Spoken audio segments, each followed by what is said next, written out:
Let's take out the stimulus dollars. Let's take out the government credits, really around the world, and also here in the United States. How sustainable are those business models using, say, wind power, solar power, not relying on fossil fuels? Because truth be told, when you look at Siemens' portfolio, most of it is in fossil fuels, not necessarily in renewables. Right.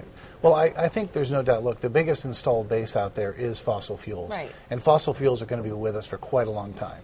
And so one of our biggest businesses is just servicing that network around the world. And we have a huge installed base here in the U.S. And so a lot of our earnings growth is just people are spending more money continuing the installed base. There's a lot of coal units out there that aren't going to be replaced for a while. They have to be maintained. People are running them more. Gas prices are way down, so people are running their gas units more. We're seeing a pickup in our gas service business. We're also seeing people starting to take old coal units and replace them with gas units, and we're one of the leading producers of gas turbines in the world. So all of those themes are really driving a lot of the growth as well. You wrote a book not too long ago, Energy Shift, Game-Changing Options for Fueling the Future.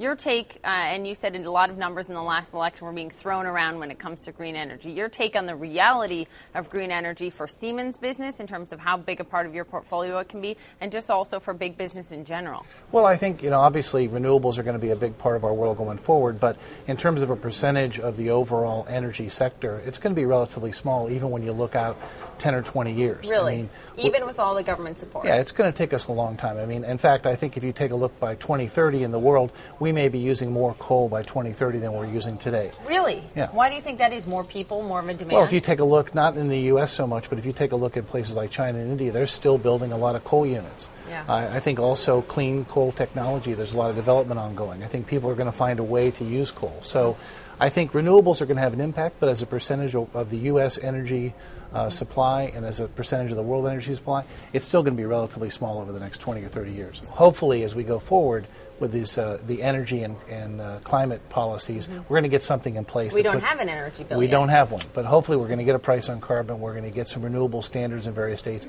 Once those things are put in place, then companies like Siemens are willing to make big investments because we know there's going to be a market for some time in the future. But right now you're not. You're holding back. Well, we have made investments in wind. We're finishing 2 big plants in the last year. We're moving a big gas turbine plant from Canada down to Charlotte to make that part of their big energy hub.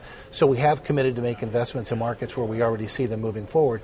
But we would make more investments, continue to make investments as we see those policies get put in place. You deal with Washington. What are you hearing from leaders across Washington about whether or not we will see an energy bill? You're saying, look, here's a German company that has a big presence in the U.S. We would make a much bigger investment, add more jobs if we could get a clear energy policy. What are you hearing from lawmakers that are responsible to get something through Congress? Well, we've been spending a lot of time with people on the Hill, working with them to figure out how to get this thing moving forward. As you know, right now things are in a logjam. Hopefully something's going to get done in the fall when they come back for the next session. But we've been pushing very hard to get some kind of price on carbon. We've been pushing very hard for renewable standards in various states. And we've basically been telling people, look, we've already created jobs around some of the certainty. If you put more certainty in place, we can add more jobs. What's the biggest sticking point in that legislation that you're hearing about from people on the Hill? I think, the cap and trade thing was difficult for people to understand, and people saw it as something that would have a negative impact on jobs in the short term, and there was a lot of debate around that. I think that sort of got taken off the table, and now people are more focused on other ways to price carbon, or maybe starting with various segments like the utility or power segment, which seems like there's some momentum building around that. So I think that may be the way this goes.